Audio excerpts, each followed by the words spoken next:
Ana Cuello, aragonesa, y vivo en Abu Dhabi, en los Emiratos Árabes. Soy profesora en un colegio internacional y aquí hace una semana nos comunicaron que cerraban todos los centros educativos, cuando entonces había 30 personas afectadas por coronavirus. A día de hoy hay 95 y ningún fallecido. Y desde aquí, pues la verdad es que mandamos mucho apoyo, mandamos a nuestra gente, a nuestros amigos, que tengáis mucha paciencia, que esto va a pasar rápido, que los aragoneses somos muy fuertes. Y bueno, pues un abrazo muy fuerte para todos. Hola, buenos días, soy Rosa, soy de Zaragoza, psiquiatra infantil, y estoy trabajando en Almada, una ciudad al lado de Lisboa.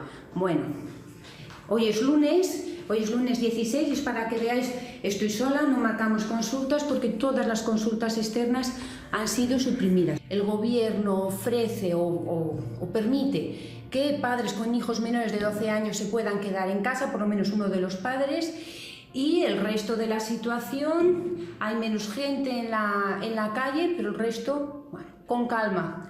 Venga, un besico. Hola, soy Elisa, soy aragonesa, más concretamente de Zaragoza, y ahora mismo pues estoy con mi pareja en Filipinas y nos hemos quedado pues, un poco atrapados. Lo que nos aconsejaron fue viajar a Manila porque el aeropuerto está cerrado para vuelos locales, es decir, todos los vuelos locales de Filipinas están suspendidos, están cancelados, no queda nada.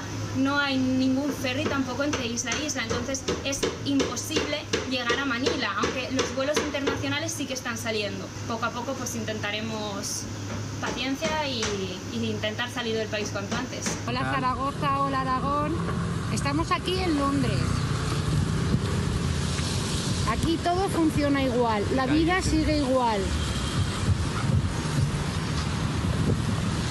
Está lloviendo y aun con todo hay muchísima gente y muchísimo tráfico. La gente sigue haciendo sus compras, sigue yendo a trabajar. Hola, me llamo Milena, soy zaragozana y vivo en Londres y acabo de volver de estar allí en Zaragoza los últimos 4 días. Acudí para una boda, finalmente tuvo lugar la ceremonia pero con muy poquita gente y luego nos fuimos todos a casa después de guardar las distancias, sin abrazos, sin besos, sin darnos la mano, etc. Y bueno, ayer volvimos por la noche, conseguimos volver en el vuelo del domingo desde Zaragoza a Londres, y aquí la situación es pues muy distinta a la que dejamos ahí en Zaragoza. Muchas empresas han decidido mandar a sus empleados a trabajar desde casa, aquellas empresas en las que es posible hacer eso. Estamos todos esperando a ver qué anuncia el gobierno. Nos quedamos en casa por decisión propia.